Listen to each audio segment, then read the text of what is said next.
Hugo Boss, quand le futur roi de la mode, habillait les SS, peu de gens le savent, mais derrière la success story internationale de Hugo Boss se cache un passé trouble, enraciné dans l'une des périodes les plus sombres de l'histoire. Découvrez comment une petite entreprise textile a prospéré en devenant le fournisseur officiel du Troisième Reich avant de se réinventer dans l'après-guerre. Une petite entreprise au destin inattendu, fondée en 1924 à Metzingen, en Allemagne. La maison Hugo Boss est d'abord une entreprise de tailleurs parmi tant d'autres, spécialisée dans les vêtements de travail et les uniformes.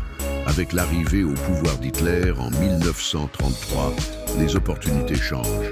Hugo Ferdinand Boss, le fondateur, adhère rapidement au parti nazi, saisissant l'importance économique d'un tel engagement.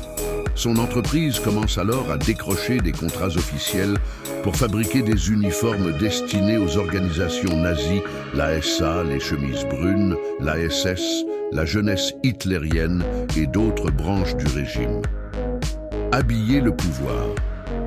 Contrairement à l'image de luxe d'aujourd'hui, Hugo Boss n'était pas à l'époque un créateur de mode, mais un fabricant industriel de vêtements. Ses ateliers produisaient en série des milliers d'uniformes noirs pour les SS, devenu l'un des symboles visuels les plus marquants et terrifiants du régime.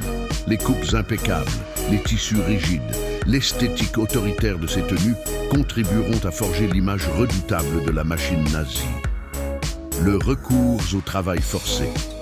À partir de 1940, comme de nombreuses entreprises allemandes, Hugo Boss a recours au travail forcé pour faire face à la pénurie de main-d'œuvre. Des travailleurs étrangers, des prisonniers de guerre et des déportés sont contraints de fabriquer des uniformes dans des conditions éprouvantes. Ce volet sombre restera longtemps occulté dans l'histoire officielle de l'entreprise. Après la guerre, condamnation discrète. À la fin de la Seconde Guerre mondiale, Hugo Ferdinand Boss est jugé lors des processus de dénazification. Il est classé comme bénéficiaire du régime nazi, se voit infliger une amende importante et perd temporairement le droit de diriger son entreprise. Cependant, sa société survit. Dans les années 1950, Hugo Boss se réoriente vers la fabrication de costumes pour hommes, amorçant une transition discrète vers ce qui deviendra plus tard un empire mondial de la mode. Ce n'est qu'en 1997, sous la pression médiatique, que Hugo Boss commande un rapport historique indépendant sur ses activités pendant la guerre. Le rapport, publié en 2000, reconnaît l'utilisation de travailleurs forcés et les liens étroits avec le régime nazi, mettant fin à des décennies de silence.